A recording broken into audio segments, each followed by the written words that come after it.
What happens when a young, confident congresswoman walks into a live hearing, ready to dominate, and the man she tries to embarrass calmly pulls out a folder that changes everything? This isn't a debate, it's a real time unraveling. Jasmine Crockett brought slogans. Kash Patel brought sworn affidavits, email chains, and cold hard facts. What unfolded next left the entire chamber stunned and the internet on fire.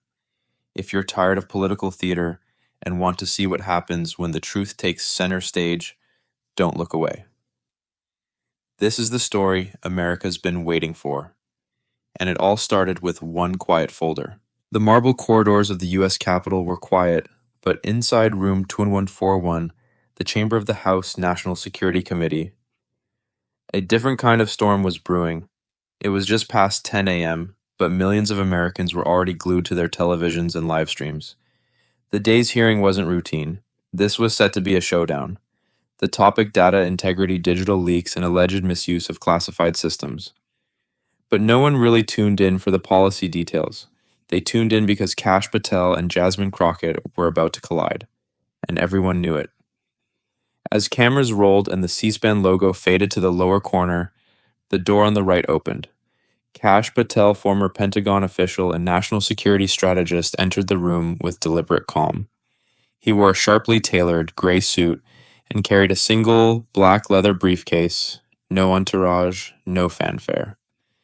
His eyes scanned the room, focused and analytical, as he moved toward the witness chair. No wasted motion, just quiet purpose. Across the room, already seated behind the nameplate marked Rep. Jasmine Crockett, DTX, was his opposition. Crockett, polished and poised, wore a fitted navy blazer with a striking teal blouse beneath. Her stack of color-coded folders sat neatly arranged on the desk before her. She didn't look up as Patel entered, but her smirk tightened. She was ready. You didn't need political experience to feel the tension. The contrast between the two was electric. On one side, Patel, a calm tactician entering with the gravity of a former defense official who knew the weight of real-world threats. On the other, Crockett, a rising Democratic firebrand, confident, confrontational, and unafraid to swing hard, especially when the cameras were rolling.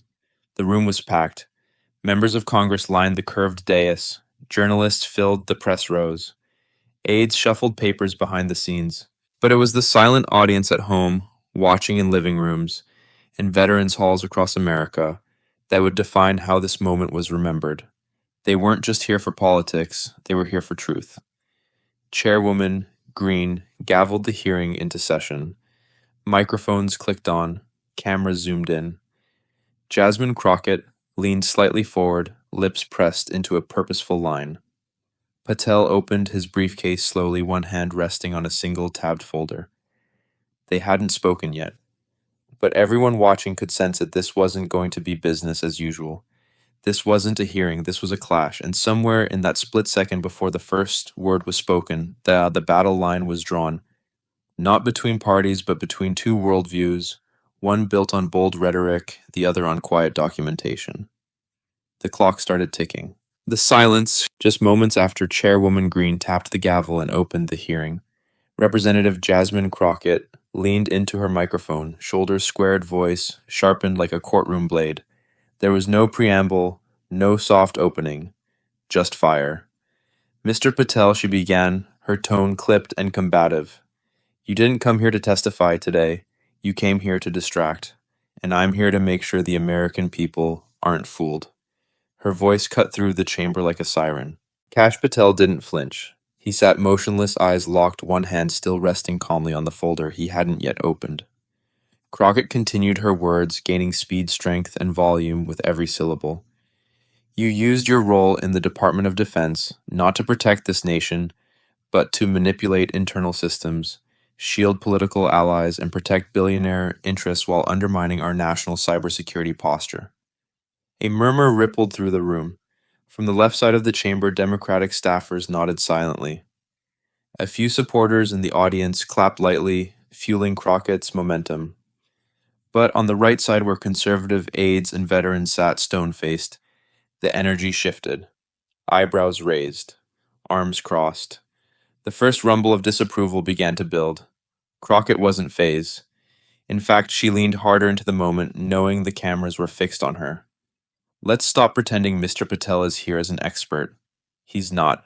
He's here because the MAGA movement needed a familiar face to help spin their narrative, because facts have never been their strong suit. That drew a mix of cheers and boos. The room just minutes ago composed began to fracture audibly. Chairwoman Green raised her hand to signal order, but Crockett didn't pause. Her cadence quickened, each sentence landing like a blow. You've peddled misinformation, you've obstructed oversight, you've danced around subpoenas, and now you want this committee to take your word as credible. She shook her head, flipping a red folder open before her as if to reveal her own set of evidence. She didn't need it yet. Her weapon wasn't in the papers. It was in her performance.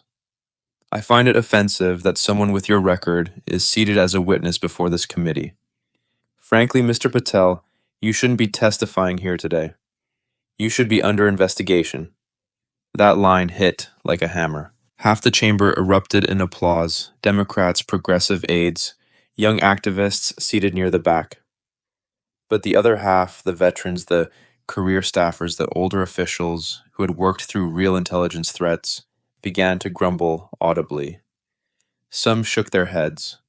One even muttered out of line. And still Kash Patel didn't move. His expression didn't twitch. It was the look of a man who had heard worse in more dangerous rooms. But Crockett wasn't finished. She raised her voice, now speaking as if to America itself. This isn't a political circus, no matter how badly Mr. Patel wants to turn it into one. This is about protecting the digital front lines of this nation. And we won't let partisan mouthpieces undermine that mission. Chairwoman Green tapped her gavel sharply. Order. Please let's return to a civil tone. But the damage or the spectacle was already done. Crockett had launched her full assault. Her message was clear. Patel wasn't just wrong, he was dangerous. And she had staked her reputation on calling him out before the cameras. The chamber now bristled with tension. Every viewer at home could feel it. You didn't need to understand federal security protocols to know something big was coming. You just knew by instinct someone was about to hit back. The camera cut briefly to Patel. He adjusted his tie not in arrogance, but in precision. Measured, unshaken. The man who'd just been called a threat to national security remained silent, composed, waiting. And that silence spoke louder than any rebuttal. What Crockett didn't know what America was about to find out was that Patel hadn't come empty-handed. He hadn't come to banter. He had come with documents, with records, with names, dates, signatures, and federal seals. He had come not to argue, but to expose. And that moment was getting closer, but for now the room belonged to Crockett. She had delivered her lines with ferocity. She had earned the cheers of her side. She had called Patel out loud and proud. The only question was whether she had overplayed her hand. For nearly 3 full minutes, Jasmine Crockett had dominated the room, voice raised, finger pointed accusations, thrown like darts on national television. But as the echoes of her final jab faded, the attention shifted. And when it did, it didn't just turn, it snapped. All eyes landed on Kash Patel. He sat still for a moment, just as he had through her entire attack, unflinching. Then, with a slight tilt of his head and the calm precision of a man who's been through classified briefings, international briefings, and political minefields, he reached down and unlatched his briefcase. No dramatic flourish, no fast words, just one quiet action that immediately changed the energy in the room. The leather creaked as it opened. Patel slid out a single tabbed manila folder and laid it flat in front of him. His hand didn't shake. His eyes never left the committee. "Thank you, Madam Chair," he said, voice even and grounded. "I'd like to respond not with commentary, but with documentation." That sentence alone turned the temperature in the chamber. Even some of Crockett's own staffers glanced up, sensing the shift. "Congresswoman Crockett has just accused me of manipulating systems and covering up wrongdoing," Patel continued. "But what I find more interesting is this." He turned the first page in the folder, lifting it slightly for the room to see. On the committee screen behind him, staff had already queued the corresponding exhibit, and there it was, an internal email from Crockett's own office, dated just 4 weeks earlier, subject line highlighted in yellow: Request for suppression of flagged FBI records. Urgent. A murmur rippled through the room. The silence just moments ago broken by Crockett's booming voice returned, but this time it came with weight. This is an email from a senior digital communications advisor in Congresswoman Crockett's office, Patel explained. It was sent to the House IT compliance team, and it references a request to suppress access logs tied to an FBI advisory bulletin, one that was inconvenient for the narrative her office was pushing. The room was frozen. Chairwoman Green leaned forward slightly, her brows furrowed. Even the press row, usually typing, recording, scanning for signals, paused. Crockett didn't speak. She didn't move. She blinked just once slowly. Patel continued, not louder but stronger. Let me be clear. I didn't come here to throw accusations. I came here with facts. What this email demonstrates is not partisan politics. It's the attempted concealment of material related to national security for political convenience. He slid the email copy across the witness table toward the clerk. The camera zoomed in, capturing the name on the sender line, the timestamp, the subject. If the Congresswoman believes this document is fake, Patel said without sarcasm, I welcome the opportunity to have it authenticated before this committee under oath. Now the room began to move, not in noise, but in posture. Aides shifted in their seats. Viewers at home, whether seated in living rooms or watching on iPads in diners, leaned in. You could feel it even through the screen. This wasn't a back and forth, this was a reversal. Crockett finally spoke, but it wasn't a rebuttal. It was a flat, controlled interjection. That's out of context. Patel didn't blink. Then let's provide the full context. Representative. I've submitted the entire email thread, all 6 exchanges, no redactions. He tapped the folder. Everything's here. Behind him, the committee staff brought up another slide. It showed a continuation of the thread requests for metadata deletions, internal concerns flagged by a junior compliance officer, and a final line from a senior aide. We don't need this hitting before the Sunday segment. Gasps. This wasn't minor policy bickering. This was raw. This, Patel said clearly, is political damage control disguised as security policy. And it's happening on taxpayer-funded servers. No shouting, no smugness, just precision. And at that moment, even Crockett's strongest allies knew something had shifted. What made Patel's response devastating wasn't just the content, it was the tone. After being called a manipulator, a political tool, even a threat, he didn't retaliate with emotion. He retaliated with evidence.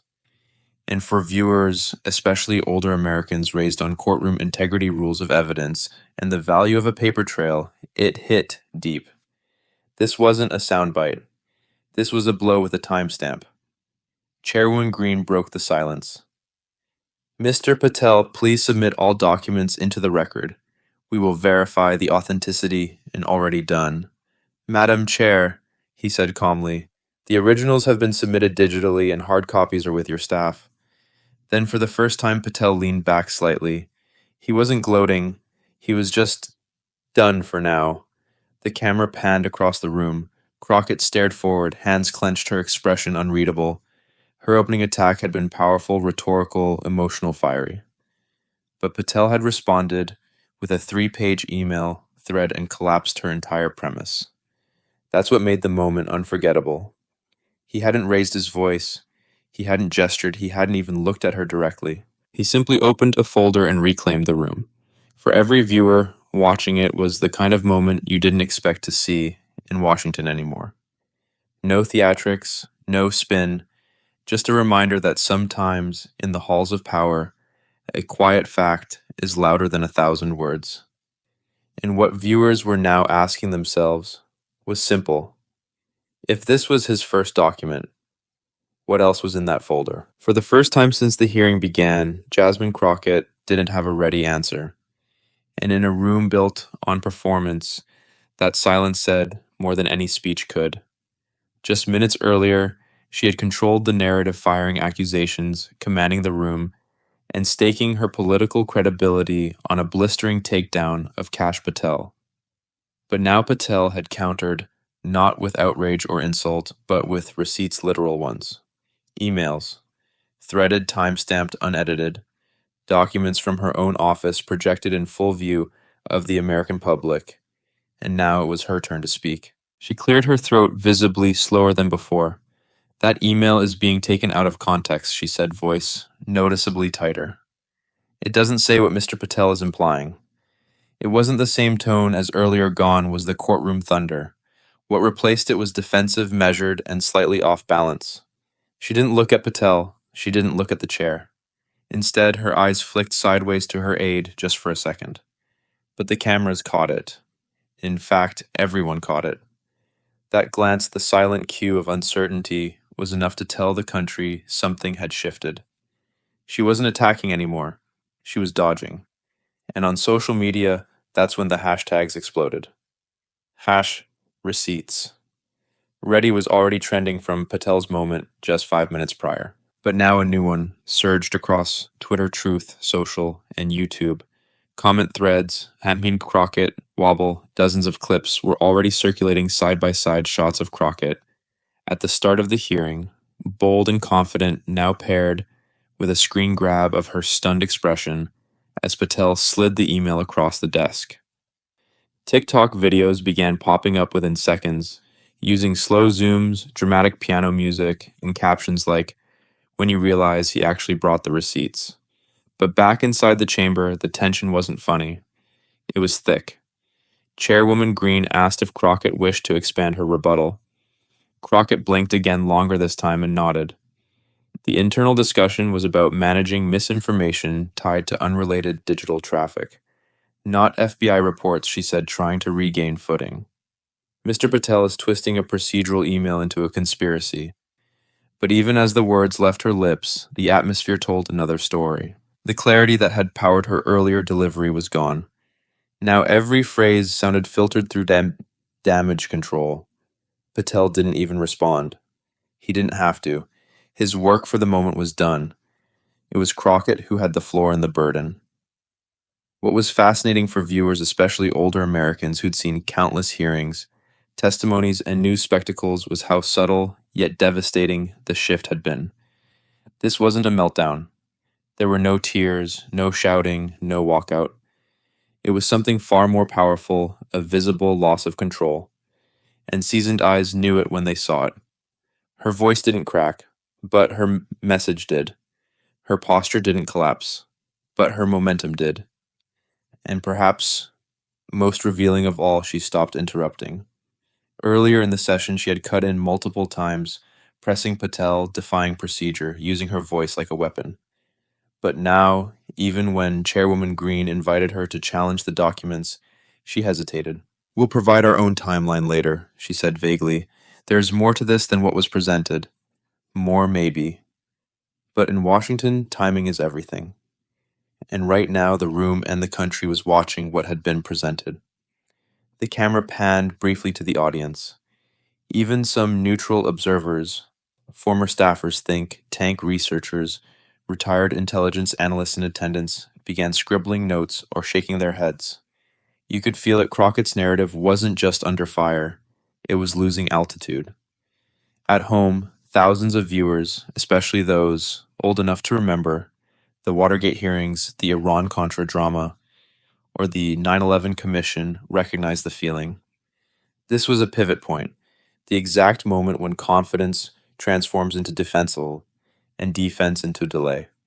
One comment on YouTube, posted within seconds of the clip going live, summed it up perfectly. Crockett walked in with sound bites. Patel walked in with evidence.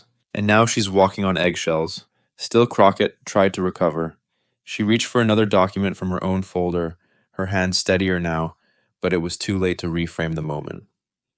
The contrast between her fire at the start and the uncertainty now was etched in the public eye.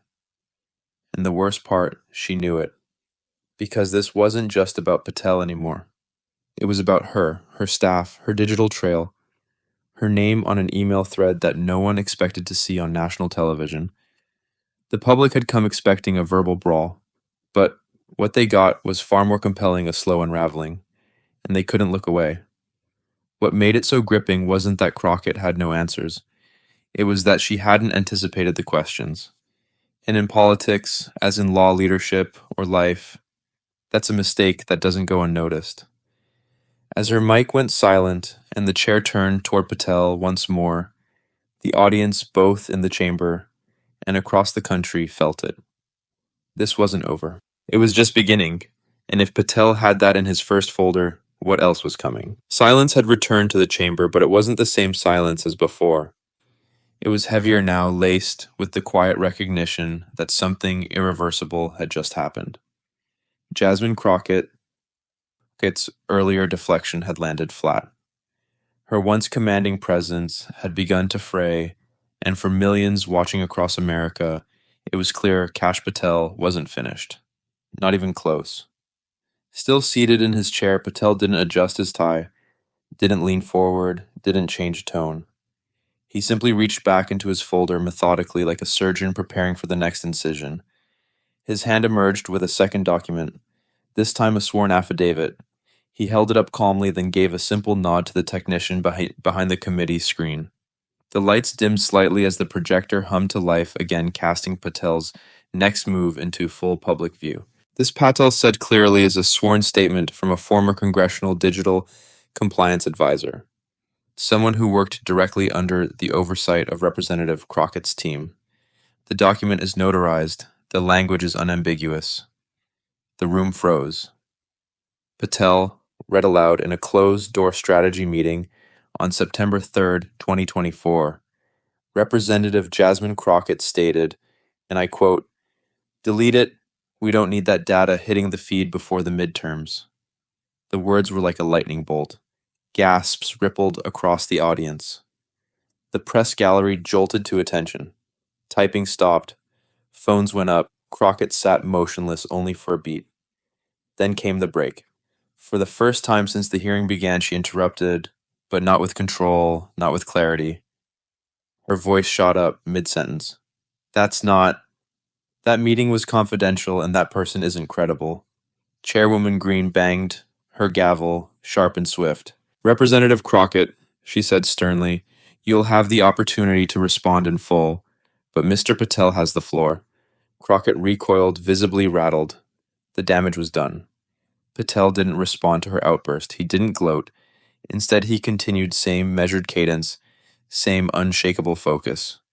The affidavit also includes supporting metadata, time-stamped logs, call summaries, and internal scheduling details that corroborate the date and setting of the quote. On screen, a second slide appeared, a calendar printout showing the internal team strategy session annotated with staff initials and entry logs. It wasn't flashy, it was forensic. This was not hearsay, this was a moment recorded, remembered, and now officially submitted under penalty of perjury. The room wasn't tense anymore, it was stunned. Some committee members leaned back slowly, arms folded, expressions unreadable. Others leaned in, brows furrowed. It didn't matter which party they represented. They knew what this was not political theater, but a live unraveling. A witness backed by sworn testimony and cold, traceable digital evidence. And the American people watching at home, they weren't just surprised, they were locked in. You could feel it in the phone calls flooding talk radio. In the trending comments, I haven't seen something this raw since Oliver North. This isn't just debate, this is exposure. And the most shared clip, that split second when Crockett lunged to interrupt voice, raised logic slipping, and was swiftly reined in. The look on her face, the absence of control. It was the kind of live moment that couldn't be scripted, and in today's media landscape, that's exactly what made it unforgettable. Meanwhile, Patel wasn't slowing down. "Let me be clear," he said now, turning slightly toward the committee members. "This isn't personal. This is about conduct. This is about the trust the American people place in those who govern, and whether that trust has been violated for political gain." The gravity of his words settled in the room like fog. He finished by formally submitting the affidavit into the record and added, "If the committee would like to question the author, I have her full contact information and am prepared to provide it upon request. In other words, Patel came with witnesses and receipts, and he wasn't bluffing. Crockett now sat with her arms crossed tightly, jaw set, eyes no longer scanning the room but locked on the papers in front of her. Not reading, just staring. She had begun the hearing full of fire, accusing Patel of manipulating data, branding him as a Trump-era operative with no place on a national security panel.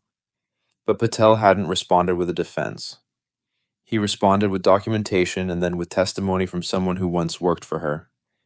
And the impact wasn't just procedural, it was emotional. Viewers across America, especially those old enough to remember Watergate, the Church Committee, and other landmark hearings, knew the pattern. The moment when a rising star meets an inconvenient truth, not shouted down, just dismantled. What had begun as a partisan skirmish had now transformed into something else entirely. An accountability reckoning. The gavel echoed again as Chairwoman Green called for order. Reporters whispered into microphones. Congressional aides exchanged notes. The cameras stayed rolling. And Patel calmly tucked the affidavit back into his folder unshaken. There was no dramatic pose, no political punchline, just one simple reality: Jasmine Crockett had been caught off guard. And Patel was only halfway through his file. By the time Kash Patel calmly tucked that sworn affidavit back into his folder, the room might have tried to settle, but America had already erupted. What had started as a heated exchange in a congressional hearing had now become something far bigger, a national moment. And like all defining moments in modern American politics, it wasn't confined to the committee chamber. It was going viral. The clip, the one where Patel unveiled the internal email from Crockett's office, followed by the affidavit quoting her exact words, hit the internet like a lightning strike. Within minutes, it was clipped, shared, reposted, and edited into highlight reels across X, formerly Twitter, YouTube, Facebook, and Truth Social. On X, it climbed past 3 million views in under 20 minutes. One post read simply, "Bring the receipts," or "Stay home." Hashtag Patel strike. Another now infamous meme showed Patel mid-sentence holding up the affidavit with the caption, "She brought slogans. He brought subpoenas." And just like that, hashtag Don't Pull a Crockett became the #1 trending hashtag in the country. What made this moment hit harder wasn't just the content. It was the contrast. For viewers, especially older Americans, raised on debates like Buckley versus Vidal or the clarity of Reagan's addresses, the simplicity was stunning. One side had come armed with catchphrases. The other came armed with documents. Even legacy media couldn't ignore the impact. A well-known political journalist said bluntly during a live MSNBC panel, "Let's call it what it is." Crockett came in swinging. But Patel showed up with a legal folder and tore through the messaging with receipts. This wasn't a hearing, this was a reckoning. On Fox News, the response was even sharper. That wasn't just a testimony. That was a live demonstration of what preparation looks like in the face of political theater. Older viewers, those who lived through the Nixon resignation, the Clinton impeachment, and the 9/11 hearings, recognized the feeling immediately. This was a hinge moment in real time. People weren't just watching, they were participating. YouTube exploded with reaction videos, former prosecutors, retired FBI analysts, military veterans, even high school civics, teachers, breaking down Patel's delivery like it was a championship game. One Vietnam veteran posted, "I've seen a lot of hearings, but this one felt like somebody finally stood up and refused to be bullied by politics." That's what leadership used to look like. Facebook was flooded with proud uncles, Sunday school leaders, and suburban retirees tagging relatives. "Watch this. Watch the whole thing. Don't skip. Just watch how he handles her." Over on Truth. Social mega supporters declared Patel a national hero. Fundraising emails from conservative PACs were already featuring his image with the phrase "prepared, proven, patriotic." But even among independents and moderate Democrats, there was a grudging respect, a recognition that Patel hadn't ranted, hadn't deflected. He just revealed. And in doing so, he did what few manage to do in today's chaotic media environment. He seized the national narrative with calm, controlled precision. Even late night comedy couldn't resist. On one popular show, the host quipped Jasmine Crockett brought attitude. Patel brought documentation. That's like showing up to a knife fight and realizing your opponent brought the Constitution. But beneath the jokes and the hashtags, something deeper had shifted trust. Trust in the power of evidence. Trust in the idea that facts still carry weight. And that even in a world flooded with noise, clarity can still cut through. For Americans aged 65 and up who've seen decades of politicians dodge, deflect, and spin, this was something refreshing, maybe even redemptive. One YouTube comment from a 70-year-old veteran captured it best. I don't care who you vote for. What I saw was a man who did his homework and a woman who didn't expect to be held accountable. That's the problem with politics today, too much acting, not enough answering. And it wasn't just a gotcha moment, it was a generational flashpoint. Young voters were seeing many for the first time what real political consequence looked like. Not filtered, not prepackaged, not controlled by spin doctors, but unfolding live under oath with evidence on screen. The difference between theater and truth had never been so visible. Back in the hearing room, Crockett hadn't spoken for over a minute. Her fire had cooled. Her eyes had dimmed. She no longer leaned forward. She sat back as if bracing. Meanwhile, Patel didn't smile, didn't gloat. He knew the moment had landed.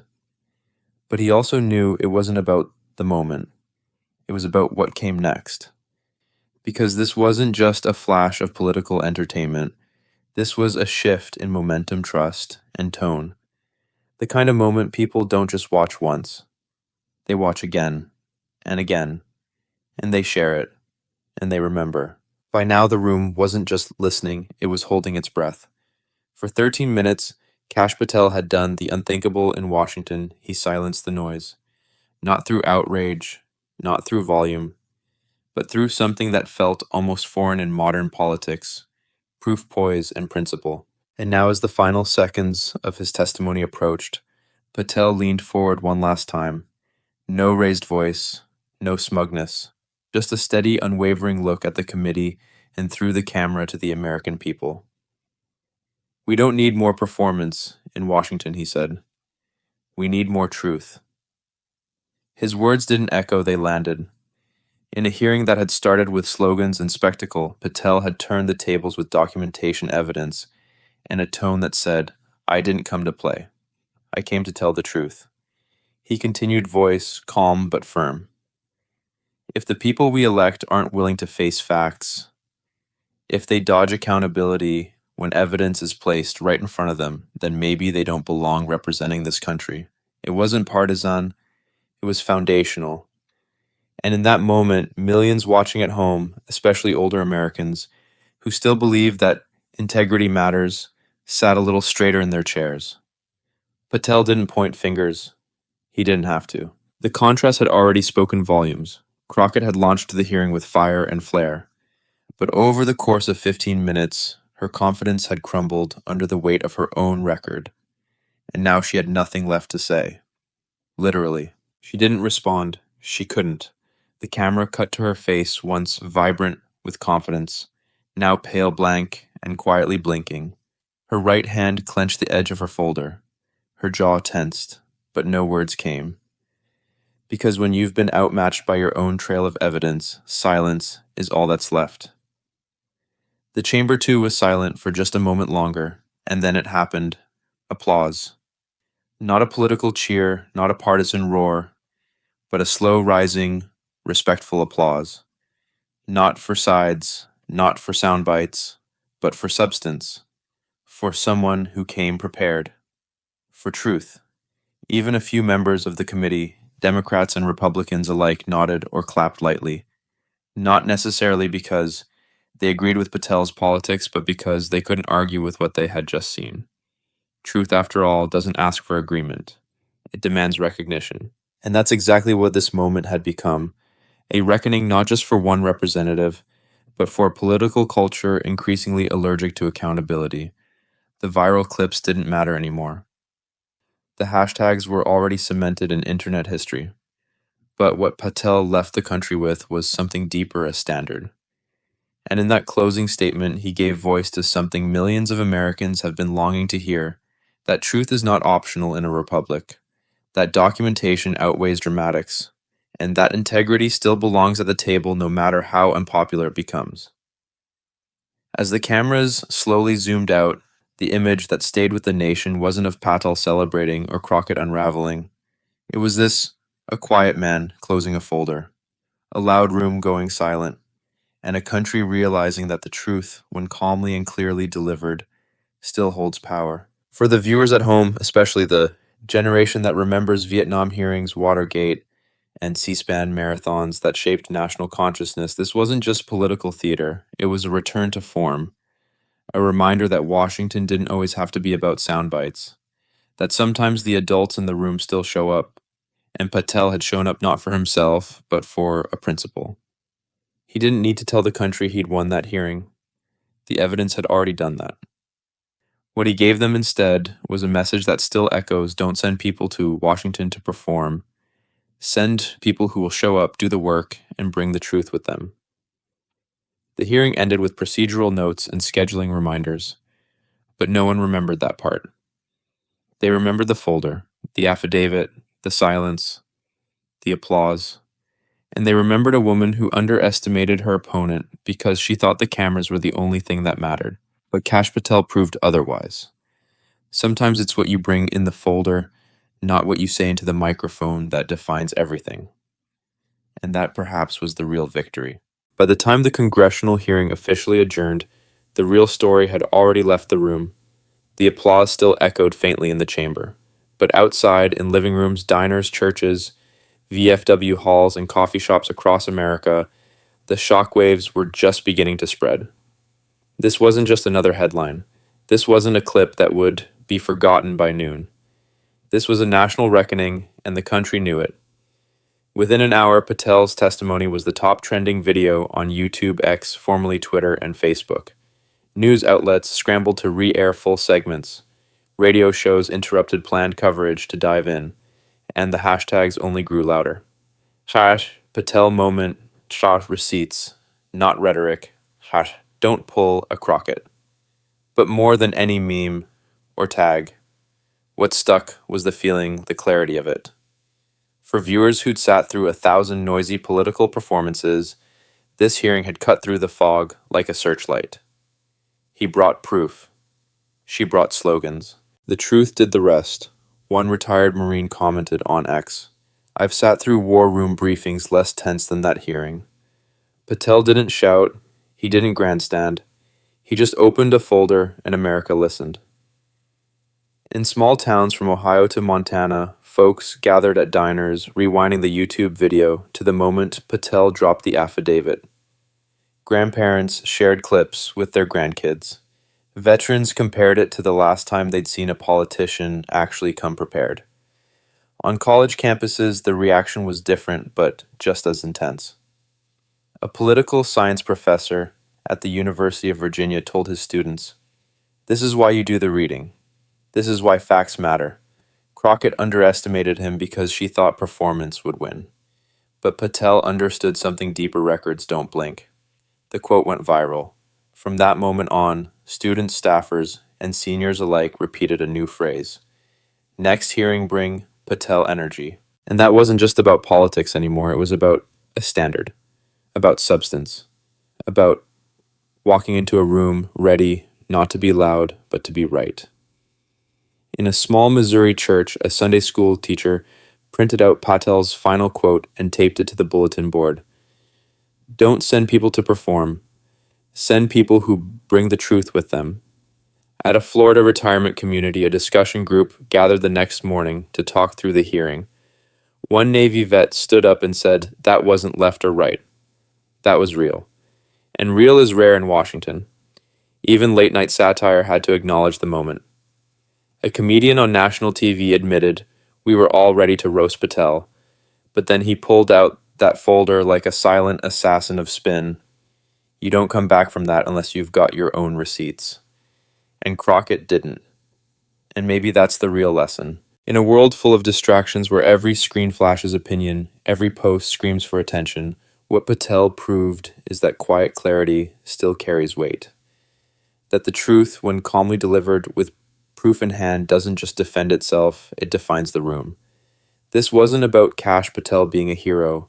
It wasn't about Jasmine Crockett being a villain. It was about a moment when the country remembered what accountability looks like. The hearing room was just the beginning. Now a national conversation had begun. From the steps of Capitol Hill to the sidewalks of rural Tennessee, people weren't talking about party lines. They were talking about preparation, principle, and proof. They were asking their representatives, their school board members, even their pastors, where are your receipts? In Washington, strategists began recalibrating. Campaign managers told their candidates, if you're going to walk into a hearing, you better not pull a Crockett. And donors, once skeptical of Patel's national potential, started placing calls. But outside of politics, something bigger was stirring. This was a moment grandparents would explain to their grandkids. This was the clip that would be shown in classrooms next to Reagan's Berlin speech and the Nixon resignation. Not because it was dramatic, but because it was a case study in clarity, calm, and the power of being ready when it matters most. One newspaper editorial put it this way: Jasmine Crockett underestimated a man with a folder. America didn't. And we are better for having witnessed it. And that's where the story ends. Not in scandal, not in shouting, but in a shared understanding. Truth matters. Receipts matter. And next time the country will be watching. In a world full of noise, drama, and headlines designed to distract, the story of Kash Patel versus Jasmine Crockett reminds us of something deeply American: truth still matters and preparation still wins. Patel didn't shout, he didn't spin, he simply showed up with the facts, calm, clear, and ready. And when the time came, those facts spoke louder than any accusation. There's a valuable lesson here, not just for politicians, but for all of us. Whether you're in a courtroom, a board meeting, or a conversation with family, what you bring to the table matters. Emotion fades, flashy words fade, but proof, honest, verifiable truth endures. As Americans, we value integrity, accountability, and the courage to speak plainly. Patel didn't just win an argument, he reminded a nation that being right doesn't require being loud. It requires being prepared. If this story resonated with you, if you believe we need more truth and less theater in public life, drop a comment below and tell us how you think accountability can be restored. And don't forget to subscribe so you never miss stories that remind us of the values that still make this country strong.